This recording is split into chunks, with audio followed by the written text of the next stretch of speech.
নমস্কার বন্ধুরা, আমার চ্যানেলে আপনাদের সকলকে জানাই স্বাগত। আজকে নিয়ে এসেছি বাঙালিদের পছন্দের বাসন্তী পোলাওয়ের রেসিপিটি। পোলাও বানাতে গিয়ে জলের মেজারমেন্টটা অনেকেই বুঝতে পারেন না, যার ফলে পোলাও ঝরঝরে হয় না।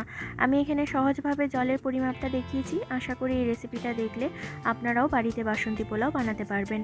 তাহলে চলুন শুরু করা যাক আজকের রেসিপিটি।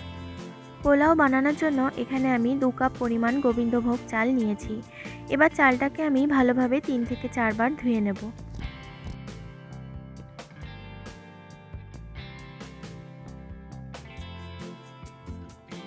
চালটা ভালোভাবে আমি ধুয়ে নিয়েছি। এবার চালটাকে একটা থালে নিয়ে পুরোটা ছড়িয়ে দিচ্ছি। এই থালটাকে এবার 10 থেকে 15 মিনিটের জন্য ফ্যানের তলায় রেখে শুকিয়ে নিতে হবে।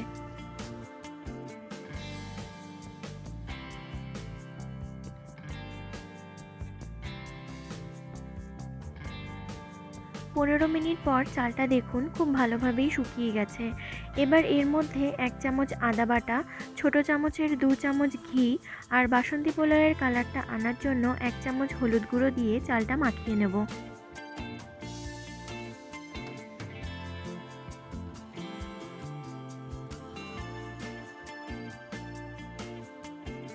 চালটা মাখিয়ে নিয়েছি। এবার কড়াইয়ে ছোট চামচের 1 চামচ ঘি আর সামান্য তেল দিয়ে কাজু আর কিশমিশটা 1 থেকে 2 মিনিটের মতন ভেজে তুলে নেব।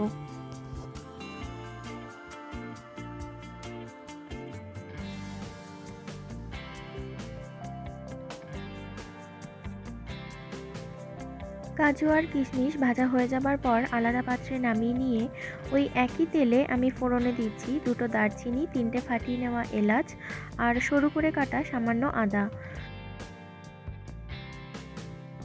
ফোড়নটা ভাজা হবার পর এর মধ্যে আমি চালটা দিয়ে দেব। এবার চালটা 3 থেকে 4 মিনিট ভালোভাবে ভেজে নিতে হবে।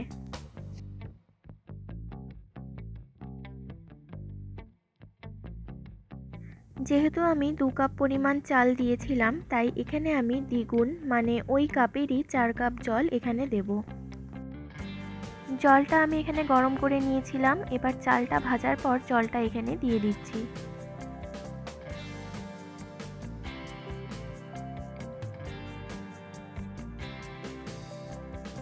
পরিমাণ মতো লবণ দিয়ে মিশিয়ে নিচ্ছি, সাথে ভেজে রাখা কাজু আর কিশমিশটাও এখানে দিয়ে দিলাম। এবার মিডিয়াম আঁচে জলটা ফুটিয়ে শুকিয়ে নিতে হবে।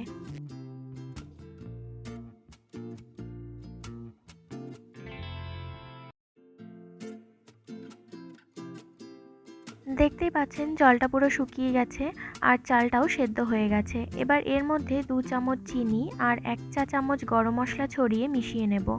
আপনারা চিনিটা আপনাদের টেস্ট অনুযায়ী কম বেশি এখানে দিতে পারেন।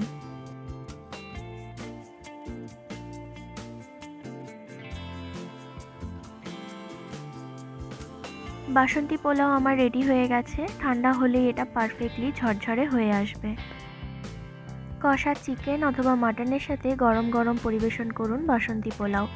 আমার আজকের এই রেসিপিটি আপনাদের কেমন লাগলো কমেন্ট করে জানাবেন। ভালো লাগলে লাইক ও শেয়ার করতে ভুলবেন না। আপনারা আর কী ধরনের রেসিপি দেখতে চান কমেন্টের মাধ্যমে আমাকে জানাতে পারেন। রেসিপিগুলো ভালো লাগলে আমার চ্যানেলটি সাবস্ক্রাইব করার অনুরোধ রইল। ধন্যবাদ।